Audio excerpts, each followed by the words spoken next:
नमस्कार दोस्तों, आप सभी का स्वागत है आपके अपने YouTube चैनल दृढ़ता पर। जी हाँ दोस्तों, जैसा कि आप सभी को पता है कि सुबह के 10 बज चुके हैं और आप सभी लोगों का यहाँ पर जो है समय हो चुका है आपके जीएस प्रीलिम्स पेपर 1 के महत्वपूर्ण प्रश्नों की तैयारी को लेकर के।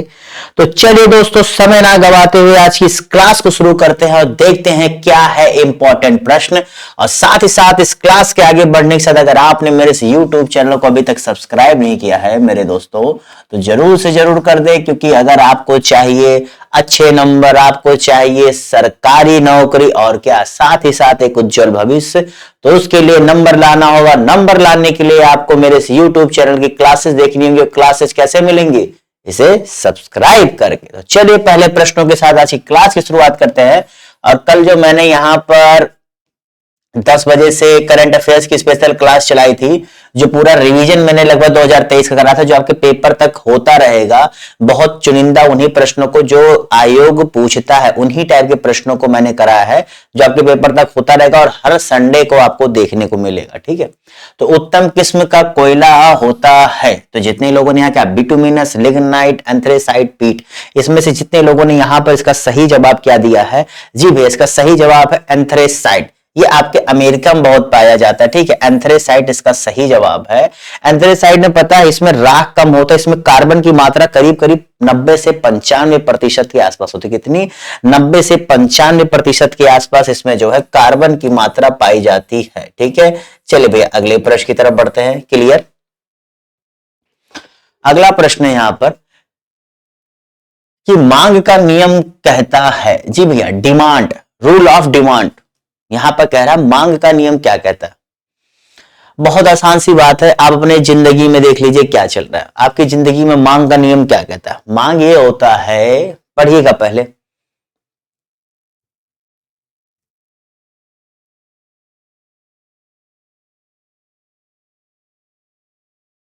कह रहा है जैसे जैसे मूल्य बढ़ता है मांग बढ़ती है, जैसे जैसे आपूर्ति बढ़ती है मांग बढ़ती है, जैसे जैसे मांग बढ़ती है, ठीक है, मूल्य बढ़ता है, जैसे जैसे मूल्य बढ़ता है मांग घटती है। देखो यहां पर सही जवाब डी होगा। कैसे? आप कॉमन सी बात है, मान के चलिए आपको जैसे मार्केट में कभी कभी भी वैसे मटर बहुत बिक रहा है, कॉमन सेंस, कॉमन चीज बता रहा हूं। मटर क्या अभी सस्ता, क्यों? क्योंकि जैसे से अभी उसी में मूल्य, उसकी अभी मूल्य बढ़ जाए, जैसे मान के चलो अभी 120 रुपया पसेरी की जगह अभी 220 रुपया हो जाए, तो इसकी मांग जो है घटेगी कि नहीं? घटेगी भैया। यहां कह रहा है मांग बढ़ती है मूल्य बढ़ता है, नहीं भैया। अगर उसकी मांग बढ़ रही है तो डिमांड साफ क्या होता है? घट जाता है, क्योंकि सभी के पास वो क्षमता नहीं होती है ना कि वो उस रेट पर खरीद पाए। ठीक है, तो इसका क्या है? वस्तु की मांग और मूल्य के बीच जो है विपरीत संबंध होता है। हमेशा जान लेना कि मांग और उसके मूल्य के बीच जो है विपरीत संबंध होता है। मांग और क्या कहते हैं? मूल्य। ठीक है, मांग और मूल्य के बीच में विपरीत संबंध होता है, ये ध्यान से समझ लेना। ओके, अगले प्रश्न की तरफ बढ़ते हैं। माफ करिएगा, शायद आप लोग को आवाज भी आई हो। निम्नलिखित में से कौन सा निजी कॉरपोरेट क्षेत्र की जो है क्या बचत को दर्शाता है? निजी कॉरपोरेट क्षेत्र की बचत को दर्शाता है। अवितरित लाभ, कंपनी के कुल लाभ, शेयर धारकों को लाभांश का भुगतान, व्यय से अधिक लाभ। चलिए बताइए यहां पर क्या होगा? बचत की बात कर रहा है यहां पर कह रहा है बचत कौन सा होगा? वो कौन सा चीज होगा बचत? जो निजी कार्य, प्राइवेट जो कॉर्पोरेट एरिया की जो कंपनीज हैं, उनकी जो सेविंग्स को क्या दिखाता है? तो भैया अवितरित लाभ। ये जो अवितरित लाभ होता है वही उनकी सेविंग्स होती हैं। सब कुछ बांटने के बाद जो बचता है वही क्या है? वही उनकी सेविंग होती है। उसी से अपनी कंपनी को आगे ले जाते हैं, उसी से उनकी कंपनी जाती है। सीईओ सबका तो पैसा होता है। जब घरेलू मुद्रा की विनिमय दर में कोई आधिकारिक परिवर्तन हो तो उसे क्या कहते हैं? बताइए। घरेलू मुद्रा की विनिमय दर में कोई आधिकारिक परिवर्तन हो तो क्या कहते हैं? मूल्यह्रास, मूल्य वृद्धि, अपस्फीति या पुनर्मूल्यांकन। बताइए इसका सही जवाब क्या होगा? बहुत आसान सा प्रश्न था भैया, पुनर्मूल्यांकन।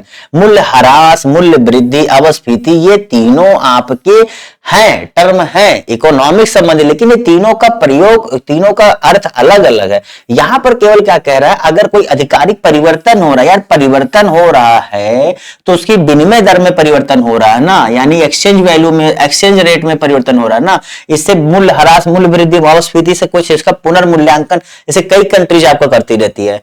आपका जो है चाइना बहुत ज्यादा करता रहता है इसको, ठीक है। जरूरी है अगर आपको एक्सपोर्ट को बढ़ाना है तो कुछ हद तक जो है पुनर्मूल्यांकन जरूरी होता है समय के साथ, कि वर्ल्ड में किस हिसाब से जो है चीजें चल रही हैं, किस हिसाब से एक्सपोर्ट घट रहा है, बढ़ रहा है, किन चीजों को प्रोत्साहन देने की जरूरत है, हमारे मुद्रा की क्या स्थिति है, सब चीजों का जरूरी होता है, ठीक है। जब बहुत गिर रही हो तो, जब बहुत बढ़ रहा हो तो घटाओ, हर चीजों को करना चाहिए। बहुत डिटेल है, जब आप पढ़ेंगे इकोनॉमिक्स तो समझेंगे। निम्नलिखित में से कौन सा एक साधन केंद्र सरकार राजस्व का स्रोत नहीं है? देखिए भैया बहुत ही डायरेक्ट प्रश्न आ गया, बहुत ही डायरेक्ट, कि केंद्र सरकार के राजस्व का स्रोत नहीं है। कृषि आयकर, मनोरंजन कर, उत्पाद कर, या फिर क्या है आयकर, बताओ। तो देखो यहां पर हम लोग लाइन बाय लाइन चलेंगे, आपको समझने की जरूरत है, ठीक है। आपको लाइन बाय लाइन जो है समझने की जरूरत है, ठीक है। आयकर है, यहां नहीं पूछा। उत्पाद शुल्क है। कृषि आयकर, अब ध्यान समझिए, कृषि आयकर तो बेसिकली देखा जाए तो ये भी कुछ हद तक है, लेकिन मनोरंजन कर आपका किसका है? ये राज्य सरकार का होता है माय डियर। मनोरंजन कर आपके क्या राज्य सरकार से संबंधित होता है। खैर जीएसटी आने के बाद अब जो है ये इसी में इंक्लूड हो चुका है, वरना ये पुराने समय के आधार पर पूछ रहा है तो भैया पहले जो मनोरंजन कर होता था वो राज्य सरकार के राजस्व का स्रोत होता था, परंतु वर्तमान में जीएसटी में आने के बाद इसे उसमें क्या सब्ज्यूम यानी क्या अंतर्निहित कर दिया गया है। अगले प्रश्न की तरफ बढ़ते हैं। विश्व अर्थव्यवस्था के साथ घरेलू अर्थव्यवस्था को एकीकृत करना कहलाता है। जी हाँ दोस्तों, विश्व अर्थव्यवस्था के साथ घरेलू अर्थव्यवस्था को एकीकृत करना, बताइए क्या कहलाता है? बहुत आसान सा प्रश्न है यार, इसे गलत मत करना। इसे अगर गलत करोगे तो क्या कहोगे बताओ। बहुत आसान सा प्रश्न है। भारत में हुआ था क्या? भूमंडलीकरण। जी भैया, वैश्वीकरण जिसे कहते हैं, वैश्वीकरण भी इसे कहा जाता है। आप लोग वर्ड से जो है ग्लोबलाइजेशन इंग्लिश में इसे कहते हैं, ठीक है। तो इसका सही जवाब कहते हैं भारत में कब? 1991 के बाद, 1991 से 1992 के बीच में ग्लोबलाइजेशन देखने को मिला था, ठीक है। चलिए अगले प्रश्न की तरफ बढ़ते हैं। अगला प्रश्न, भारत के 15वें वित्त आयोग के अध्यक्ष कौन है? बताइए, यहां पर बताइए 15वें वित्त आयोग के अध्यक्ष कौन है? तो जितने लोगों ने यहां पर इसका सही जवाब क्या दिया है? एनके सिंह जी। जी भैया, 15वें वित्त आयोग के कौन है? एनके सिंह जी। देखिए इंपॉर्टेंट है क्योंकि अभी भी जो है 15वें वित्त आयोग का 2025 तक शायद जो है उनकी रहने वाली है, तो इसलिए आपको पता होना चाहिए। अगला प्रश्न है, भारत में पंचायती राज द्वारा निम्नलिखित में से कौन सा कर संग्रहित किया जाता है? पंचायती राज द्वारा, पंचायतों द्वारा कौन सा कर? सीमा शुल्क, मनोरंजन, भू राजस्व, स्थानीय मेलों पर कर। अब इससे इस आसान सा प्रश्न क्या हो सकता है बताओ? जितने लोगों ने यहां पर इसका सही जवाब क्या डी दिया है वो सही कर ले। जी हाँ दोस्तों, देखिए जो आपके पंचायत होते हैं उनके पास अपने क्षेत्र में जो है कर लेने का अधिकार है। अभी मैंने बताया मनोरंजन कर नहीं हो सकता और राज्य सरकार के अंतर्गत आता है, लेकिन आप पंचायत के पास सीमा शुल्क भैया कहां से? सीमा शुल्क केंद्र सरकार के पास होता है। भू राजस्व भैया आपका कौन सा होता है? राज्य सरकार के अंतर्गत आता है। अंतिम में स्थानीय मेलों पर कर। ऐसे कुछ पंचायतों में क्या होता है कि जो वहां पर घर होते हैं उन पर भी जो है वो टैक्स लगा सकता है, ठीक है। जैसे जो घर बनने से कुछ जो है नगर पालिकाओं में भूमि क्या कहते हैं बिल्डिंग टैक्स भी होता है। जी भैया, भवन कर जिसे कहते हैं वो भी होता है ना। बहुत जगहों पर साफ सफाई के लिए कुछ अलग से व्यवस्था तो उसका भी कर वो जो है नगर पालिका या स्थानीय पंचायतें अपने आधार पर जरूरतों को देखते हुए लगा सकती। इस प्रकार का अधिकार दिया गया है, ठीक है। कौन सा संविधान संशोधन था? कौन से साल में आया था? ये याद है ना। चलो अगले प्रश्न की तरफ बढ़ते हैं, कमेंट करके बताओ। भारतीय संसद राज्य सूची के विषय पर भी कानून बना सकती है। यहां पर कह रहा है संसद राज्य सूची के विषय पर भी कानून बना सकती है, ठीक है। देखिए कब कब कब बना सकती है बताइएगा। यहां पर 4 कथन दिए हैं। संबंधित राज्य की सहमति से, राष्ट्र हित में जब राज्यसभा 2/3 बहुमत से इस हेतु प्रस्ताव पारित करे, अंतरराष्ट्रीय समझौता को प्रभावी बनाने के लिए और राज्य में राष्ट्रपति शासन लागू कर रहने की अवस्था में। बहुत आसान सा प्रश्न, चलिए जवाब दीजिए, फटाफट आप लोग को जवाब देना चाहिए, बताइए। बहुत आसान सा प्रश्न है। तो देखिए जितने लोगों ने यहां पर इसका सही जवाब क्या दिया, बहुत ही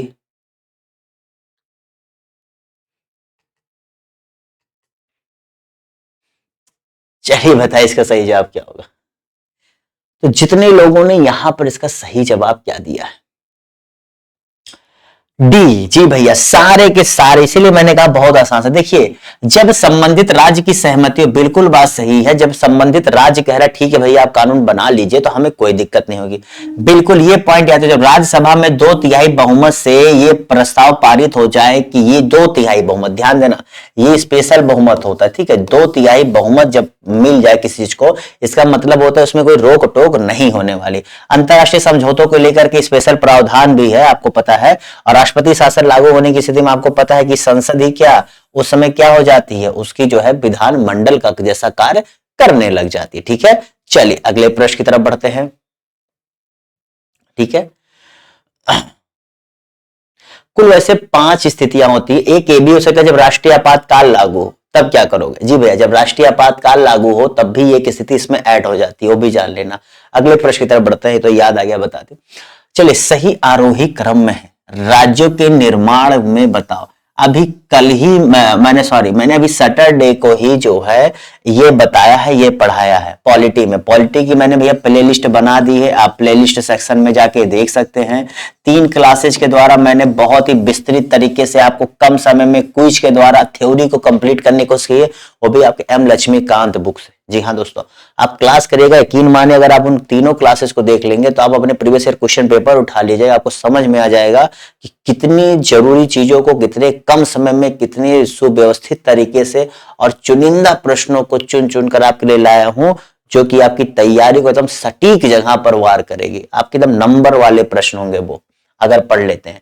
तो जितने लोगों ने यहां पर इसका सही जवाब क्या दिया है, जी हाँ दोस्तों, जितने लोगों ने यहां पर इसका सही जवाब दिया है, सही आरोही क्रम क्या है बताइए। तो जितने लोगों ने यहां पर इसका सही जवाब दिया है, चलिए जवाब दिया, आपके हिसाब से क्या हो सकता है। तो जितने लोगों ने क्या बी दिया है, अभी मैंने आपको बताया था, देखिए नागालैंड, मेघालय, सिक्किम, अरुणाचल प्रदेश, ये जो है इनके बनने का क्रम था। अरुणाचल प्रदेश आपको पता है सबसे अंतिम 1987 में बना था, और मैंने बताया था 1987 में उस क्लास में गोवा भी बना था और अरुणाचल प्रदेश भी बना था। गोवा पहले था लेकिन बाद में फुल टेरिटरी जो है उसे अरुणाचल प्रदेश साथ मिला था। नागालैंड पहले बना था जो कि आपका 16वां नहीं, और नागालैंड आपका 17वां राज्य था। उसके बाद फिर मेघालय, सिक्किम, ठीक है, ये आपके जो है क्रमशः ये 20वां राज्य था और ये शायद 22वां राज्य था, ठीक है, अगर मैं गलत नहीं हूं। ये 1972 में बना था और ये भी आपका उसी के आसपास बना था। चलिए अगले प्रश्न की तरफ बढ़ते हैं। बताना, उसी के आसपास 1975 में बना था। इसलिए कुछ चीजों को दिमाग में होता है, सोचना पड़ता है, कुछ चीजें इतनी तेजी से क्लिक नहीं होती। अगले प्रश्न की तरफ बढ़ते हैं। अगला प्रश्न है, वित्त विधेयक को प्रस्तुत करने के संबंध में कौन सा कथन सही है। चलो बताओ, यहां पर वित्त विधेयक की बात हो रही है, जवाब दीजिए, फटाफट जवाब दीजिए, बताइए इसका सही जवाब क्या होगा। जी हाँ दोस्तों, क्वेश्चन नंबर यहां पर आपके सामने, बताइए। फाइनेंशियल बिल एंड तो वित्त विधेयक लोकसभा में प्रस्तुत नहीं किया जा सकता। वित्त विधेयक राज्यसभा में प्रस्तुत होता है, या लोकसभा में प्रस्तुत किया जा सकता है, या संसद के किसी भी सदन में प्रस्तुत किया जा सकता है। बहुत ही आसान सा प्रश्न था भैया, ये लोकसभा में ही प्रस्तुत किया जाता है। आप समझिए, एक आपका वित्त विधेयक होता है, एक आपका होता है धन विधेयक। इन दोनों को केवल आपके लोकसभा में ही क्या प्रस्तुत किया जा सकता है, ठीक है। अगले प्रश्न की तरफ बढ़ते हैं। अगला प्रश्न है, भारत में केंद्र राज्य संबंध निर्भर करते हैं। जी भैया, भारत में जो केंद्र और राज्य संबंध है ये किस पर निर्भर करते हैं। न्यायिक व्याख्याओं पर, संवैधानिक प्राविधानों पर, बातचीत के लिए यंत्र विन्यास पर, या परंपराओं तथा व्यवहारों पर। मतलब जो केंद्र राज्य संबंध है वो किन किन चीजों पर जो है आपका जो है होता है। तो जितने लोगों ने यहाँ पर क्या डी जवाब दिया सही कर जी भैया। न्यायिक व्याख्याओं पर भी बिल्कुल, जब कुछ चीज समझ में नहीं आए तब भी। संवैधानिक प्रावधानों, आपको पता है हमारे यहाँ पर फेडरल सिस्टम है। बातचीत के लिए यंत्र विन्यास पर आपको पता है हमारे यहाँ जब दोनों स्टेट्स के बीच में कोई दिक्कत हो, सेंटर या केंद्र के बीच में दिक्कत हो, सेंटर स्टेट तब भी। और परंपरा तथा व्यवहारों पर आपको पता है एक पूरी सिस्टम चली आ रही, तो इसलिए इसका सही जवाब क्या है डी। इन चारों के द्वारा ही जो है हमारे केंद्र और राज्यों के बीच में संबंध जो है अच्छे खराब और पूरे तरीके से चलते रहते हैं। ठीक है। बंधुआ मजदूरी पर रोक अधिनियम पास हुआ था। अभी हाल फिलहाल में देखा जा रहा है कि कई सारे स्टेट जो है वर्तमान में केंद्र सरकार के खिलाफ जो है कुछ ज्यादा ही अग्रेशन में बात कर रहे हैं, इससे संबंधों में थोड़ा दरार है। उसका कारण क्या है? देखिए, जब से हमारे यहाँ पे जीएसटी आई है तब से राज्यों के पास केवल 2-3 चीजों को छोड़ दिया जाए तो उनके पास टैक्स कलेक्ट पैसा नहीं होता। ठीक है। और क्या होता है, राज्य सरकारें अपने लिए क्या अलग से लेकर के आती हैं कुछ स्कीम्स जो खुद से पूरा करती हैं।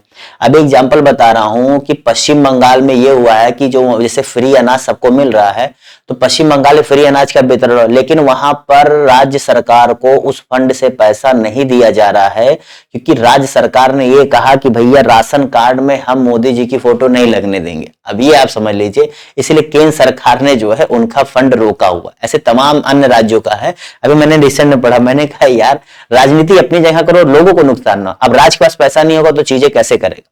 अभी आपने ये भी पढ़ा होगा कि केंद्र सरकार बहुत ज्यादा बोरोइंग कर रही है, भारत पर कर्ज बहुत ज्यादा बढ़ता जा रहा है, ये भी आपने पढ़ा होगा। तो ये सारी चीजें एक दूसरे से रिलेटेड है।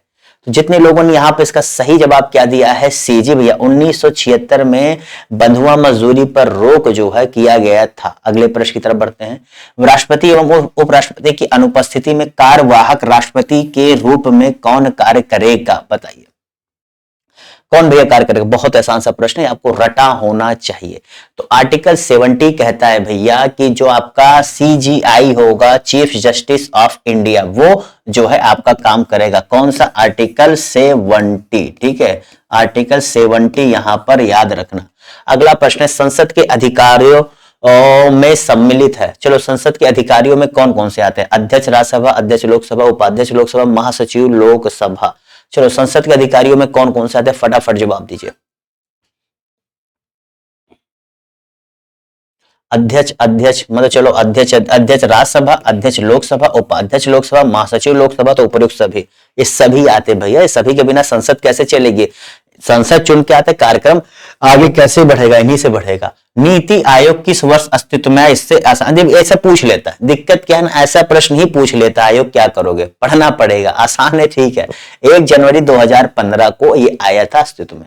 अगला प्रश्न है, मानव शरीर में रक्त का थक्का किस विटामिन से जमता है? मतलब कमी से मतलब जो थक्का होता है किस विटामिन के होने से जमता है? तो भैया देखो, विटामिन के होता है जो उसके रक्त के थक्के के जमने के लिए जरूरी होता है। अच्छी चीज है।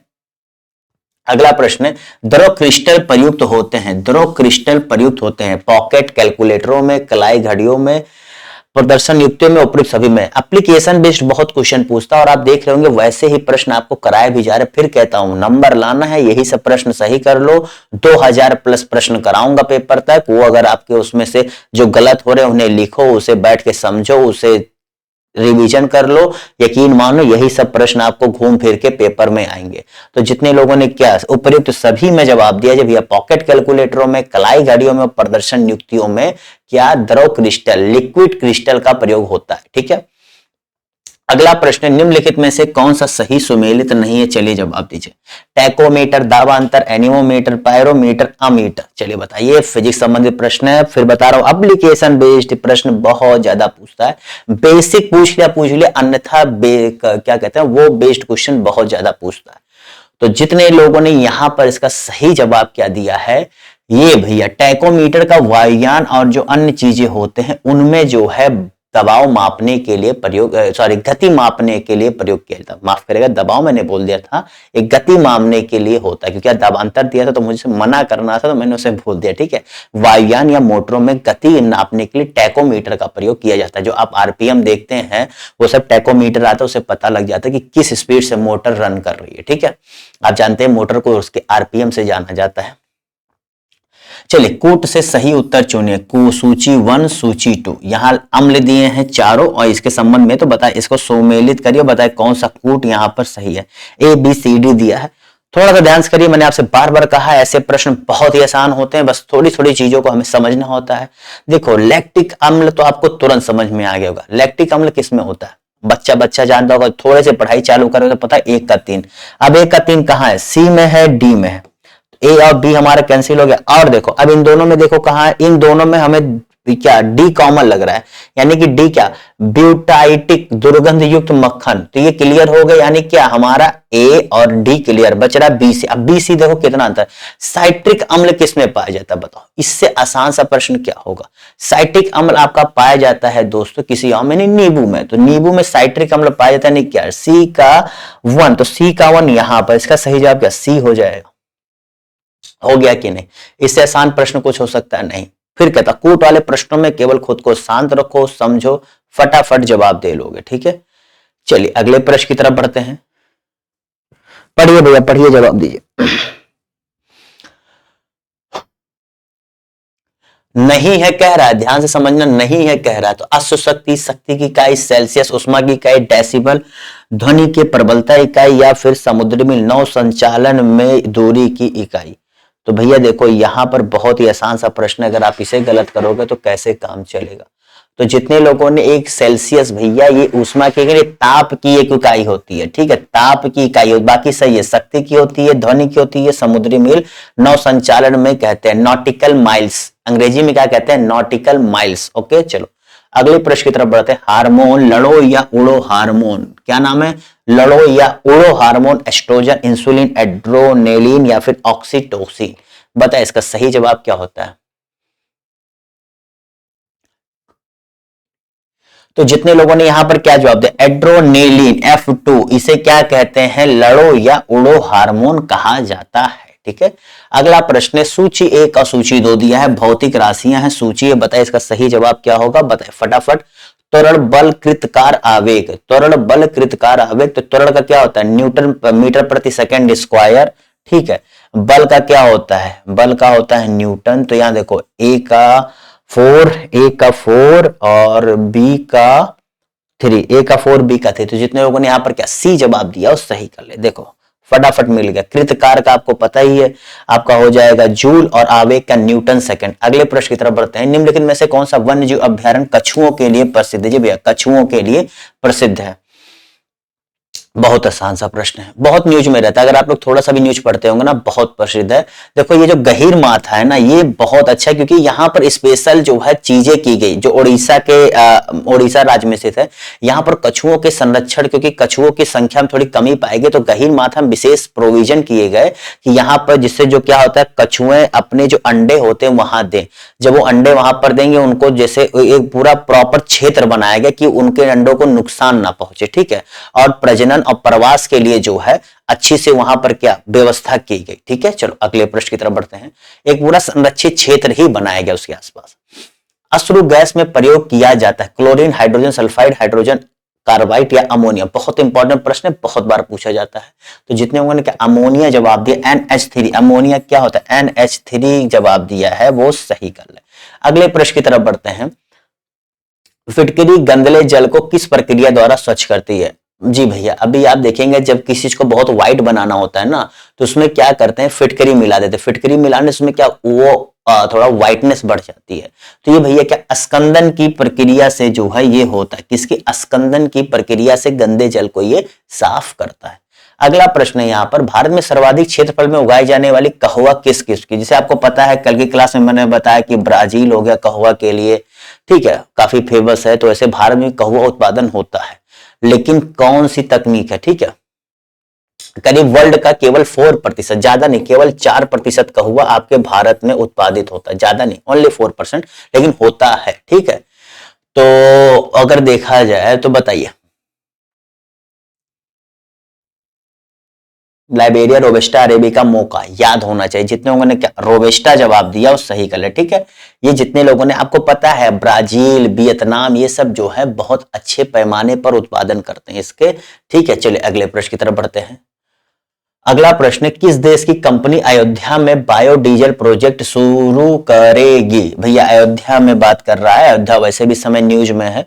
आपको पता है अभी कल ही अयोध्या से संबंधित अयोध्या हुआ, आज अयोध्या से संबंधित प्रश्न भी आपको देखने को मिल गया। तो अयोध्या ही हर जगह है, हम भी अयोध्या से, प्रश्न भी अयोध्या से, अयोध्या पूरे इंडिया में। तो बताइए इसका सही जवाब क्या होगा।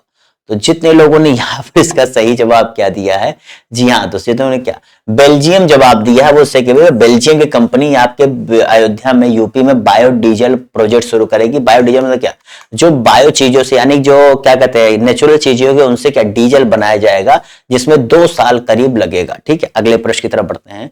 लखनऊ में निम्नलिखित में से कौन से संस्थान स्थापित है? चलो भैया, यूपी स्पेशल की 2-3 क्लासेज हुई और आपको देखने मिलेगी। चलिए यहाँ पर जवाब दीजिए।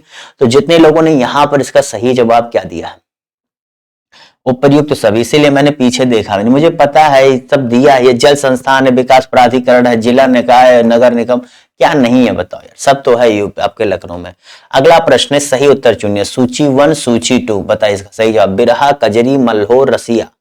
चलो बताओ, अच्छा है, बिरहा, कजरी, मल्होर, रसिया। अब रसिया तो देखो एक ही जगह है, कहां है भैया, हमारे ब्रज में रसिया कहते हैं। अरे इसका गाना नहीं याद आ रहा, इसका एक गाना था, का भइल बोर हो रसिया। ठीक है, बिरहा तो हमारे भैया अवधि में। आप चलो छोड़ो, मैं सब छोड़ो, अब बताओ क्या होगा। डी होगा भैया, बस छोड़ दिया मैंने। अगर आप नहीं बता पाए, ए देखो 2 और देखो डी का 3। अब आप नहीं बता पाओ तो आपकी मर्जी, क्योंकि डी का 3 एक ही जगह दिया था, सबसे पहले मैंने वही बताया था। आपके ऊपर, आप प्रश्नों को फिर कह रहा हूं ना, कूट वाले सबसे आसान होता है, एक बार समझ के करो। निम्नलिखित में से सही सुमेलित नहीं है, जवाब दीजिए, फटाफट बताइए, अगले 10 मिनट में क्लास को खत्म भी करना है। तो सेंट्रल फूडवेयर ट्रेनिंग इंस्टीट्यूट, भारतीय दलहन अनुसंधान संस्थान, केंद्रीय औषधि या भारतीय सब्जी अनुसंधान संस्थान। तो जितने लोगों ने यहां पर इसका सही जवाब किया दिया, जो सुमेलित नहीं है, तो भैया देखो, जो आपका सुमेलित नहीं है वो है आपका क्या, सी, जो आपके कहा लखनऊ में स्थित है। ये आपके नोएडा में नहीं, ये लखनऊ में स्थित है। ठीक है, कहां पर भैया, लखनऊ। लखनऊ नवाबों का शहर, जहां पर औषधि संबंधित है।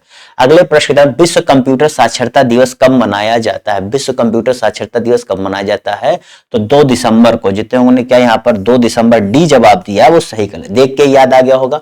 कौन सा देश क्वाड का हिस्सा नहीं है? जी भैया, 4 देशों से संबंधित है, इसलिए क्वाड कहते हैं, और कह रहा उसका हिस्सा नहीं है। तो भारत उसका हिस्सा है कि नहीं है? आगे बताओ। Japan, New Zealand, Australia. तो जितने लोगों ने यहाँ पे इसका सही जवाब क्या दिया है, आपका न्यूजीलैंड। जी भाई, न्यूजीलैंड नहीं है, यहाँ पर आपका अमेरिका है। अमेरिका है, जापान है, भारत है, और आपका ऑस्ट्रेलिया। चलो, कौन सा कावेरी जल विवाद में शामिल राज्य है? कौन कौन से भैया, आपके पता है 4 राज्य हैं, तो कौन कौन से है?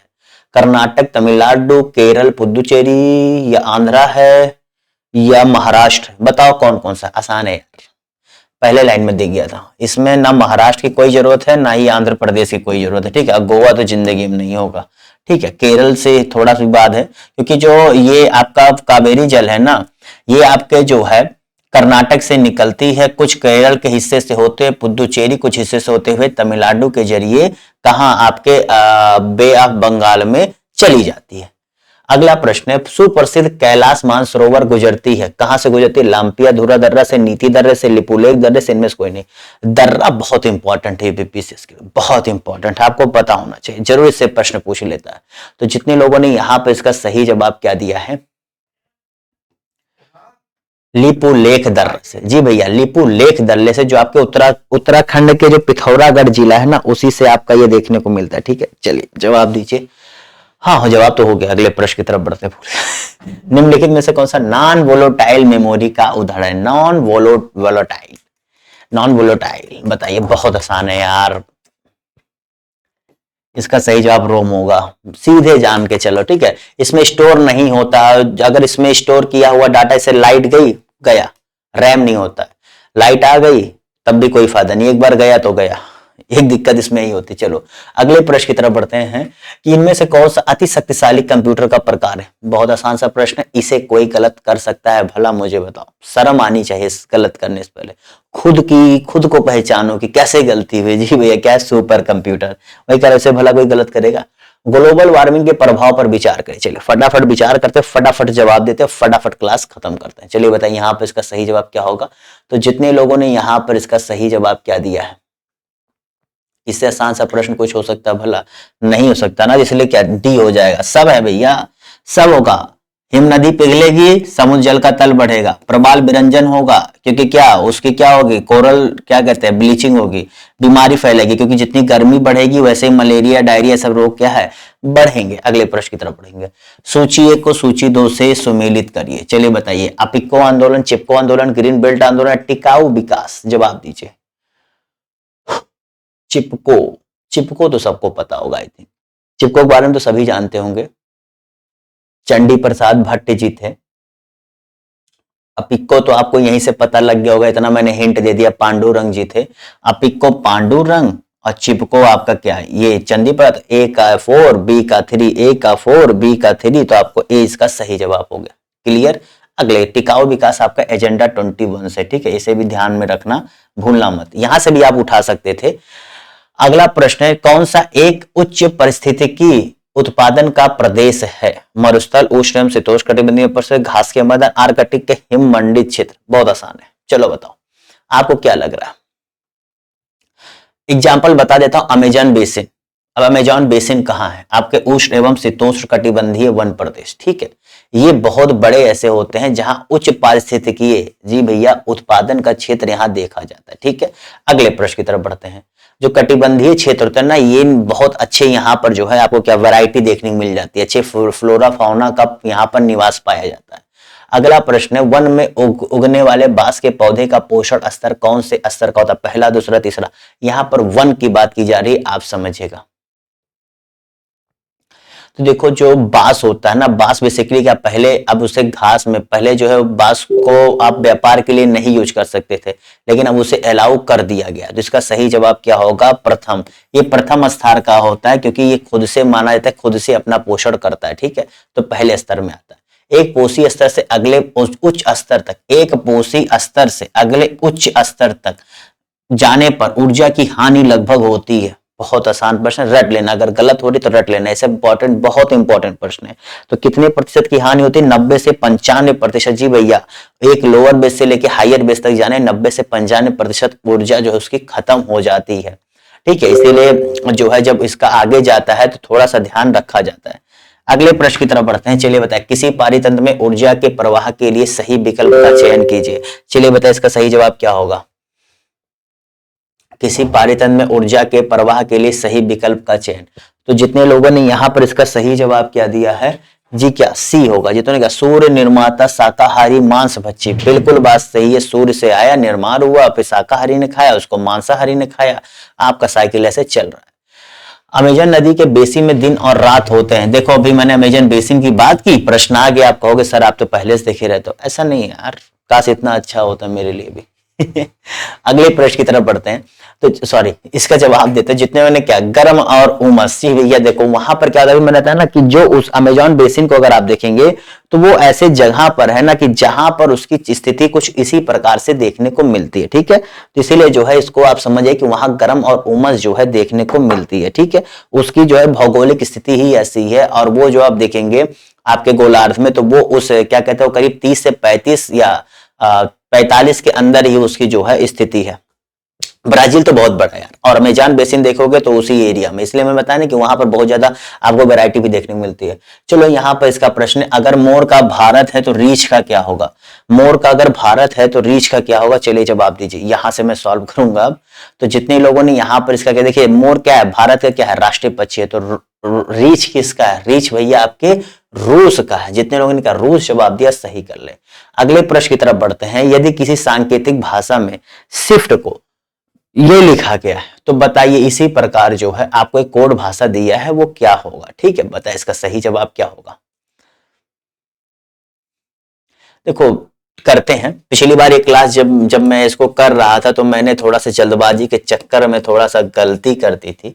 आज वो गलती खैर नहीं होगी, क्योंकि एक गलती बार बार हो जाए तो फिर वो इंसान नहीं, वो क्या हो जाता है, जानवर। ठीक है, चलो यहां पर देखो दिया है, और फिर यहां क्या कह रहा है, LKUMB, तो इसी आधार पर हमें देखना है। तो SIRT, चलो S का R दे रहा है यहां पर, तो क्या हो जाएगा PQRS -1, H का क्या दे रहा है, F दे रहा है, तो GHEFGHI, ABCDEF, F के बाद क्या GH, तो -2, I का क्या दे रहा है, I के बाद देखो F दे रहा है, F के बाद B दे रहा, तो आप इसका किस प्रकार से -1 -2 I का क्या हो जाएगा -3, H के बाद क्या I ही तो आता है, तो -3, F का क्या -4 और T का क्या -5। ये देखो आपको समझ में आया कि नहीं, बताया ना, एक गलती अगर दोबारा हो जाए तो फिर बेकार है यार। चलो ये उठाते हैं, L का यहां पर लेकर आते हैं, क्या हो जाएगा बताओ। K से देखो क्या क्या दिया है, ये दिया है, ये दिया, ये दिया, यानी कि ये कैंसिल, ठीक है, बहुत दिमाग नहीं लगाते हैं। ये -5 था तो इसका -5 उठाओ, पीछे से उठा लो, टेंशन मत लो।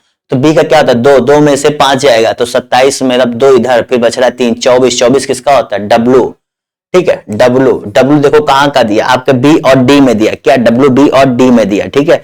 अब और बी से उठा लो, कोई भी उठा लो। अब देखो बी और डी में क्या KIRJ KIRI, यानी कि अब सेकंड देख लेते क्लियर हो जाएगा। तो यहाँ -4, M में -4 करो, 13, 9 क्या होता है I आएगा, तो I आना चाहिए, I कहां पर है आपके डी में, इसलिए इसका सही जवाब क्या हो जाएगा, ये समझ गए। रीजनिंग में पूरा आगे बढ़ने की जरूरत ही नहीं है, क्या दिया है हमेशा उत्तर को देखते चलो, मैं बार बार कहता हूं हमेशा उत्तर को देखते चलो क्या पूछ रहा है। आप में रीजनिंग ऐसा ही आता है, उत्तर को सही से देखो, प्रश्न को सॉल्व करो, हो जाएगा, ठीक है। आज तो नहीं, आज देखो कितनी आसानी से।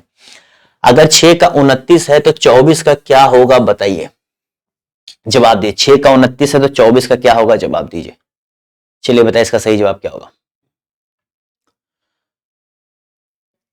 6 का 29 कैसे आ सकता है, आप ऐसे लगाइए। चलिए यहां पर अगर कम करते हैं तो 6 चौक 24 गुड़े 4 प्लस 5, देखो कुछ हो रहा है तो 24 पंचे 24 चौका 96 प्लस 5 101, 101 दे रहा नहीं दे रहा, तो यानी कि ये नहीं होगा। तो 6 गुड़े 5 -1 करते हैं, क्या आ रहा 29 आ रहा है। यहां पर ये करते हैं तो 24 गुड़े 5 और -1 करते हैं, कितना आ जाएगा 119। तो इसका सही जवाब क्या हो जाएगा 119। क्लियर। चलो अगले प्रश्न की तरफ बढ़ते हैं। अगला प्रश्न 100 बताए CDF GGJ है तो बताए इसका क्या होगा। CDF का अगर GHJ है तो अगले का क्या होगा, जवाब दीजिए। CDF GHJ, तो यहां पूछ रहा अगला क्या होगा, बहुत आसान है। CDF का आपसे क्या कह रहा है, CDF का आपका कह रहा है तो C का अगर यहां पर G आ रहा है तो +4 +4 +4, आपको इन सब में +4 कॉमन दिख रहा है, तो यहां पर +4 किन में आ रहा है, K में क्या जोड़ोगे, K में क्या जोड़ोगे +4 आ जाए। तो देखो भैया ये पहला ही, A में 4 जोड़ोगे नहीं आएगा, P में 4 जोड़ोगे नहीं आएगा, E में 4 जोड़ोगे 5 4 9 नहीं आएगा, इसका सही जवाब क्या हो जाएगा, यही हो जाएगा, ठीक है। इसीलिए मैं पहले देखा। अगले प्रश्न की तरफ बढ़ते हैं।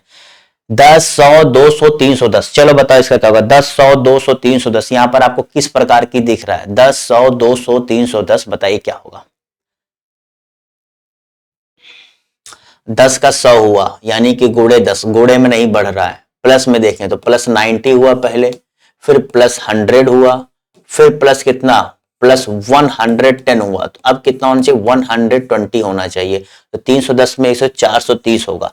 कर लिए थे कि नहीं, आसान प्रश्न था, इसीलिए देखो इतना समय दे रहा हूं, इससे ज्यादा समय इसमें देने की जरूरत नहीं है, क्लास लंबी हो जाएगी। अगला प्रश्न, इनमें से कौन सा विषम है, चलो बताओ कौन सा विषम है, जवाब दीजिए फटाफट, जवाब दीजिए इनमें से कौन सा विषम है। चलिए तो जितने लोगों ने यहां पर इसका सही जवाब क्या दिया है, बीज, जी भैया, धागा कपास कपड़ा ये तीनों एक दूसरे संबंधी, जबकि ये अगला है। चलो इसमें एक त्रिभुज बनाया गया है, इस त्रिभुज को बताइए इसका क्या होगा। इसको मैंने इसीलिए यहां पर इसका बनाया हुआ क्योंकि उसमें हो नहीं रहा था। ये हो गया, ठीक है, मैं देख के बना रहा हूं।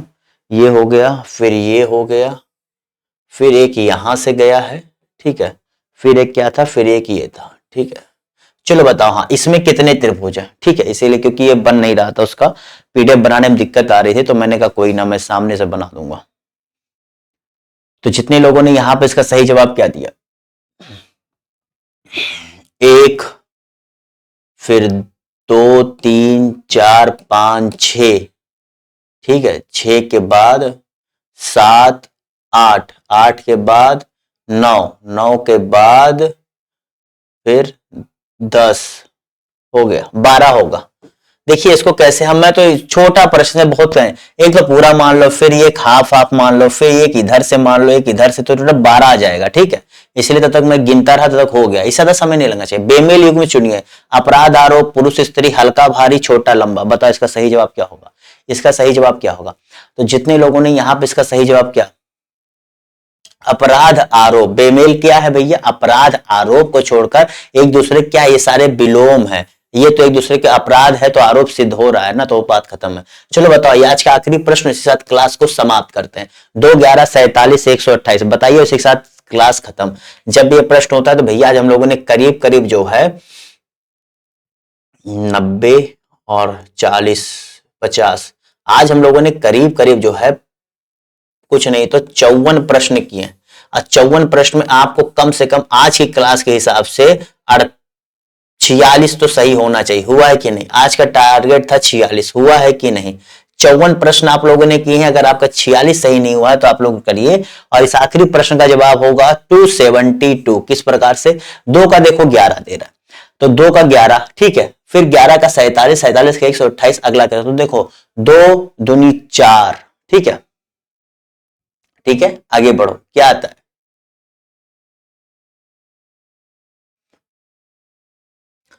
2 में 11 कैसे आया? तो यहां पर पहले हुआ +3 का स्क्वायर, अब देखो क्या 11 आ गया। अब 11 का 47 कैसे आया? तो 11 का 47 कैसे आया? +6 का स्क्वायर, तो 6 6 36। अब 47 में देखो 128 कैसे आया? बताओ, आपको बताओ, यहां पर 47 कितना जोड़ोगे? 128 आ जाएगा। जी भैया, यहां पर जोड़ा है उसने, फिर क्या 12 नहीं 3 6 9, 9 जोड़ो, कितना हो जाएगा? 9 9 81 और 47 128, ठीक है। अब आखिरी में क्या 100, अब देखो 3 3 दूनी 6, 3 तिरिका 9, 3 चौक 12, 12 बरही हम 144, 144 किस में जोड़ोगे तुम? 128 में, तो कितना 272 आ जाएगा। समझ गए? तो चलिए भाई, इसी सारी इस क्लास को समाप्त करते हैं, फिर मिलेंगे आप लोगों से। और कल की जो करंट अफेयर्स क्लास नहीं देखी, देख लीजिएगा।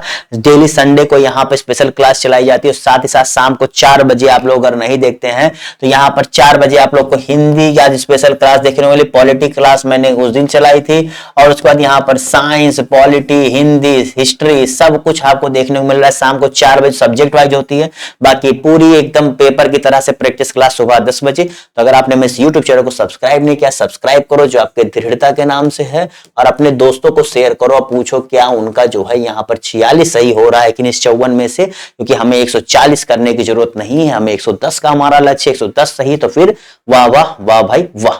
तो चलिए bye bye, tata, see you, फिर मिलेंगे आप लोगों से, तब तक के लिए goodbye, have a good day, bye bye, tata, see you, सब खैर।